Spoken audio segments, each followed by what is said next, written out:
quand vous entendez le son de la voix, ça n'a rien à voir avec tout ce que vous avez entendu dans votre vie. Ce que vous avez entendu dans votre vie, vous pouvez entendre beaucoup de sons.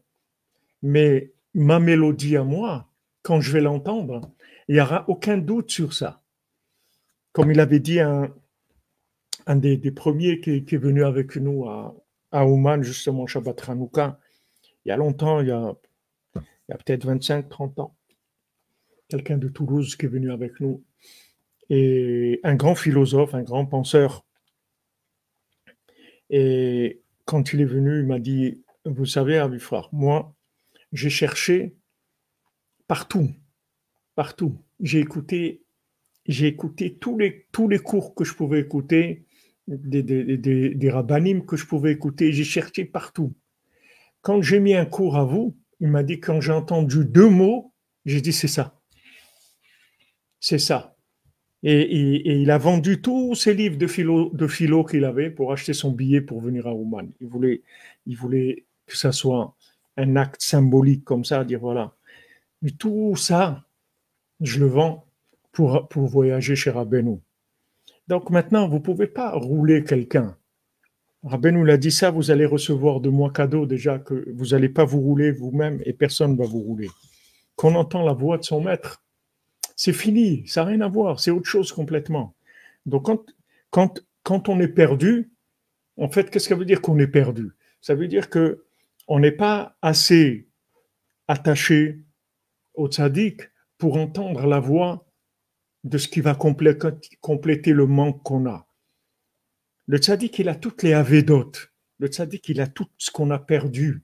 Ça se trouve chez le tzaddik. Tous les grands paumés, là, comme dit mon cher ami le Rav Eli Cohen, les grands paumés,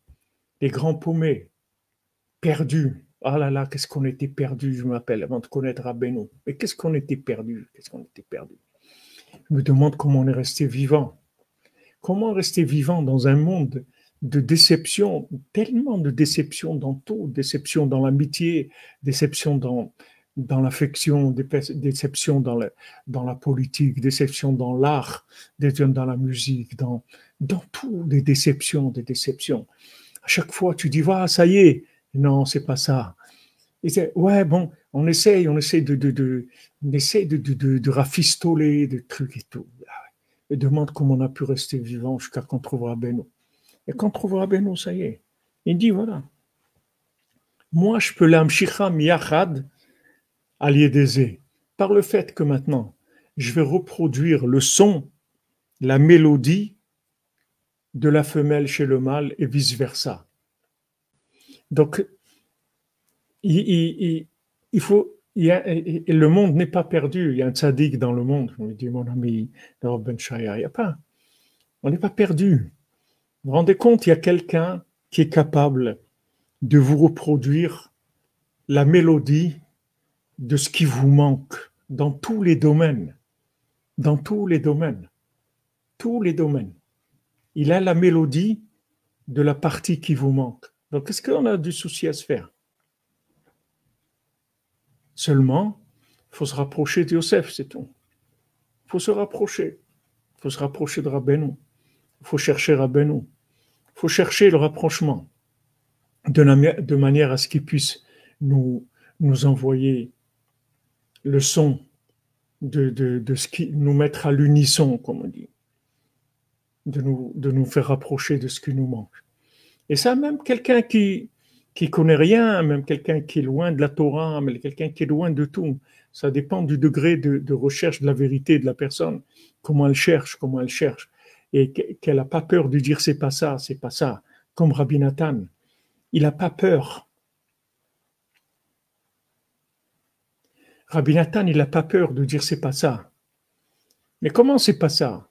Mais voilà, tu es riche, tu es un érudit en Torah, tu es le gendre d'un des plus grands rabbinim de la génération. Le Rav David Tzvi, c'était n'importe quelle ville où il allait, n'importe quel village où il allait, tout le monde se mettait les habits de Shabbat. C'était un décisionnaire le plus grand qu'il y avait dans tout.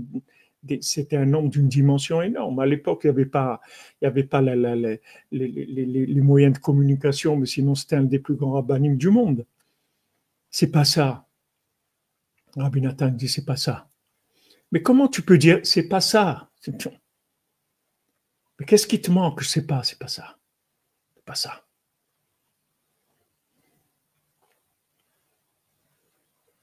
Après, Rabbi Nathan, par des miracles et des miracles, il arrive chez les chassidim.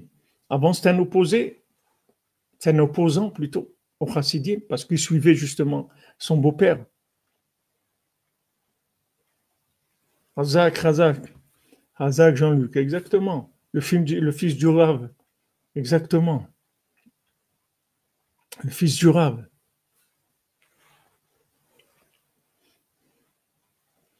Après, Rabbi Nathan, il arrive chez les chassidim. Il dit, ah, ça y est. Et au bout d'un moment, quand il envoie acheter des bégalets, il dit, c'est ton tour maintenant, tu vas l'acheter des bégalets. Et il marche dans la rue et il se prend une dépression, un coup de dépression, une déprime terrible. Il rentre dans une synagogue, il va dans l'endroit réservé aux femmes là-bas, et il fait des télim, et il pleure, et il s'endort dans une douleur, une amertume terrible. Mais parce que c'est terrible. Des gens qui sont qui sont pas attachés au tzaddik, des gens qui sont dans l'érudition, etc. Il est sorti de là. Bon, il a trouvé le chassidisme. Il s'est dit, bon, enfin, j'ai trouvé. Et il voit que c'est pas ça. Il voit que c'est pas ça.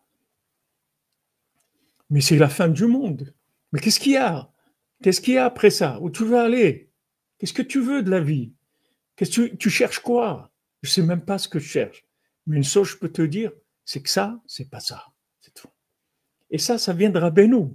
C'est Rabbeinu qui a dit ça, je veux que vous le faites cadeau, que vous n'allez pas vous rouler vous-même et les gens, ils vont pas vous rouler. Les gens, ils vont te dire, voilà, j'ai trouvé. Tu vas? C'est pas ça. Mais comment c'est pas ça? C'est pas ça. Mais tu veux quoi? Je sais pas. Je sais pas. C'est pas ça.